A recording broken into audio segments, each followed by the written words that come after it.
Fritz Termeer, the highest-ranked scientist working for IG Farben in Nazi Germany that was behind the Auschwitz concentration camps, who did 7 years, or sentenced to 7 years for war crimes, and thanks to the Rockefellers came out after 4, and then became chairman of Bayer, which was a constituent part of IG Farben.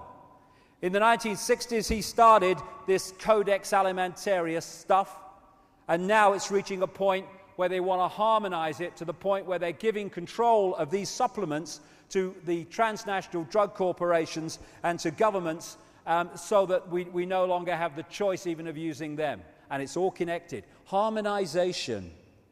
Harmonization.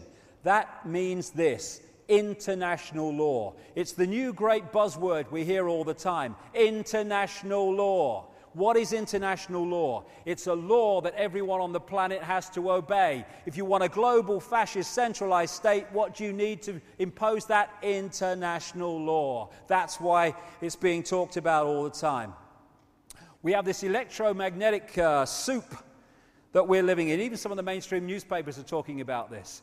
All these sources of electromagnetic and microwave, these are some of the places that they hide these microwave transmitters and phone transmitters and communication transmitters. So we don't even know how many are really there, because not all the ones we see are all the ones that are. Tetramasts in Britain and such like. And this is what happened when purified water was used on a plant for 9 days and microwave water was used on the same plant for 9 days. I won't go into that, but the effects of these electromagnetic fog is affecting the pituitary glands and the pineal glands, which connect into psychic sight, other dimensional sight, third eye, and all this stuff. It all comes back to the same thing: closing people down. That's what it's about. The chemtrails, full of metals, which I believe, which are poured out into the sky. You see them crisscross in the sky. Everywhere I go in the world, I either see them or people tell me it's a regular occurrence. Even I went to see Crater Muchwa near the Kalahari Desert. There were the bloody chemtrails going across the sky, pouring out, creating these crisscross. And contrails, which are the condensation trails coming out of planes, they disappear immediately because it's to do with heat and temperature. These, they hang about and then just get bigger and bigger over the sky, because they're not contrails, they're chemtrails as they're called, and they're full of crap, including metals. And I think, it's my view, I think they connect into this HAARP operation in Alaska, and there's other expressions of this coming around the world as well. And what HAARP is doing is bouncing radio waves off the ionosphere and back to the Earth, and they're basically creating all these things together, this micro reality world, energetic world, to try to disconnect us out there. And of course, if you want to affect all the fish, then the easiest way to do that is affect the sea. And then you've done it, and this is our sea, this energetic area that we're looking into to create that. And that's how it's possible. Now, I'll go quickly on this, but I've got to get through this before we have a break. This has taken over from 9/11 as one of the great excuses for changing society and scamming us for money and taking away choice and all the rest of it. The carbon con. The greenhouse effect. Carbon dioxide accumulates in the atmosphere, heat can't get out, planet warms up. For anyone that has not got it yet, I found this. There you go. It's really easy. Right. Okay. Global warming. Well, this is the guy behind it. Al Gore. You pick up different little understandings as you pass through life, and one of them I picked up a long time ago: if Al Gore's involved, it's a scam. That's a good one. There you go. He cares. He cares. You know, I mean, vice president in one of the most corrupt administrations, the Clinton administration in American history, and now he cares about the planet. Okay. Now, we have a lot of these agendas, like global warming, are supported now by these mass concerts. We had this Earth Day, and just being kind and caring for the planet. We have an Earth Day, Live Earth, Global Warming Survival Handbook from David de Rothschild. Thank you to the Rothschild family for that. Thank you very much. It must make their hearts sing that they're helping humanity so well. Now, computers. There's another kind of thing that people understand about computers. Shite in, shite out, okay? So, that's summed up global warming for you. No. I'm not saying that the climate's not changing and all the rest of it, but it's always changed for a start. It just depends on what point of the cycle you pick it up. I read newspaper headlines.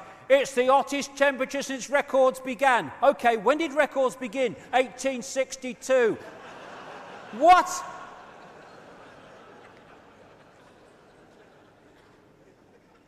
That's 10 seconds away in weather cycles. Talking about, man. Well, he told me to put crap in. He wanted crap out. I gave him what he wanted, yeah. He's nice, Al Gore. Survive.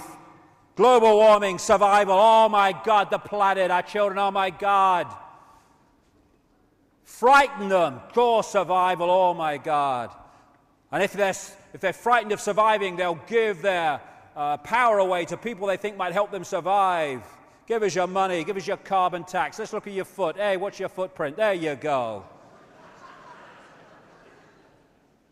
Al Gore's got a company, you know, with a bloke called Blood. They call it Blood and Gore in the city. I think that's very appropriate.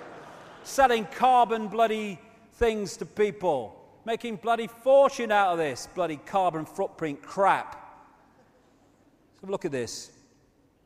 Now, there is an influence on Earth temperature you might have come across, right? I see it most days.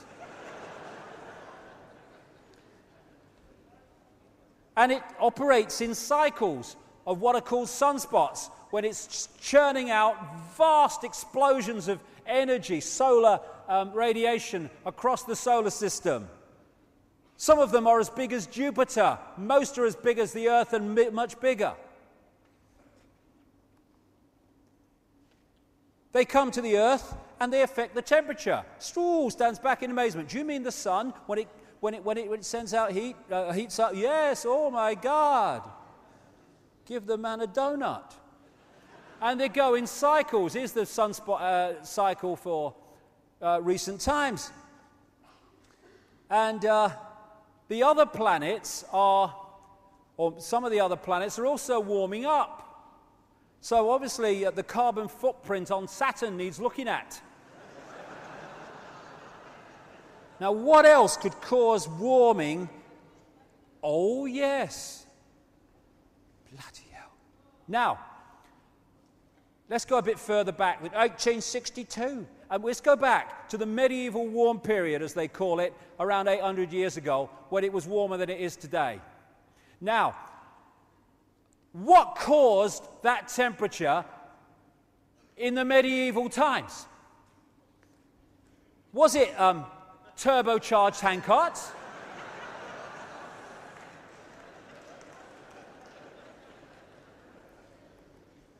Could have been flatulent horses. Could be. Anything's possible when you're making it up.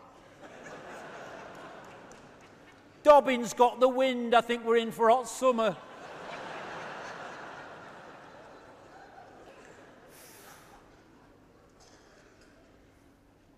And then we went from the medieval warm period, which was a time of great abundance, incidentally. It's when it gets sodding cold we have a problem. And it went down into what they call the Little Ice Age. And this is when they're picking up some of these things here, right, to where the temperature is now and saying, oh, since records began. This is the Little Ice Age was when the Thames froze over and they had ice fairs on it. Still see it in Christmas cards and stuff. From the Little Ice Age, sunspot activity has been generally climbing, and the red is Earth temperature. I think there could be some connection. This is from 1860. Here's the sunspot activity. Here's the Earth temperature. Now, in 1940, when carbon production, and I'm not in favor of all that stuff. I'm not in favor of pollution. I'm just saying it's not causing the stuff that they're trying to claim it does for their own ends. 1940, when carbon production was much less than it is now, the temperature fell, so did sunspot activity, till 1975, to the point where the BBC were running documentaries on the dangers of the coming ice age. In the 1970s they were. And then it started climbing again. And they picked it up. It's global warming. I saw this guy, Peter Taylor, talking in a presentation recently that I was at. And this guy is no, friend of the oil companies and all that stuff. He's a former advisor on pollution and energy policy to the national governments, the European Union and the UN, as well as lead advocate for Greenpeace on occasions. And this is what he says, because he's an open-minded scientist, right brain open. Behind the scenes, there is major disagreement among scientists. There's not this consensus. The debate is over. No, you want it to be over, darling. Parallel to carbon dioxide rising, the solar field has increased by over 200% since 1900, and this is not factored into computer models. Shit in, shit out. Global temperature is not rising as predicted. In fact, it fell a whopping 0.6 degrees over the last 12 months, he said, as much as it has gained in the previous 50 years. Many of the apparently random fluctuations of past temperature, like when the Vikings grew crops in Greenland, correlate to variations in the solar electric field. Between 1983 and 2001, cloud cover, according to the International Satellite Cloud Climatology Project, fell by 4%, more than enough to heat oceans and account for global warming. A spate of recent science shows that temperature oscillations are timed by solar cycles, that the jet stream is affected by the solar wind, and that past high and low points in the solar cycle correlate with past temperature swings. Got that, Al? And as he said, in recent years, the temperature has actually been falling. Now, we've got to explain this away, right?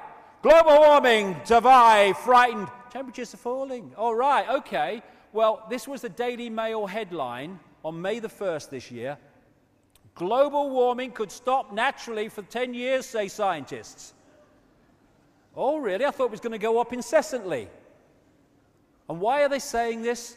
Because underneath they're saying, oh, yeah, but imagine how hot it's going to get when it goes up again. Making it up as they go along because it's not true. There you go. Global warming. Climate is changing. Climate's always changing. And what we should be doing is looking to get the benefits of climate changing and to mitigate the downside instead of getting diverted into all this crap. But we're supposed to get diverted into it because it's the agenda. It's the agenda in the virtual reality game. And so, as we end this section, everything is upside down. Doctors destroy health, lawyers destroy justice, universities destroy knowledge, governments destroy freedom, major media destroys information, religions destroy spirituality. Why? Because they are meant to do so. And it's not people around the table. They're still at the level of playing it out. It's not even reptilian bloodlines. They're still at the level of playing it out. It's not even the shadow people behind them playing it out. It's not even the other dimensional reptilians playing it out.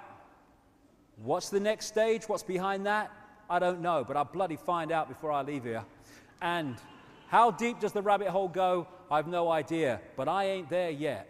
But I'll be here in 35 minutes. Thank you very much. Thank you very much.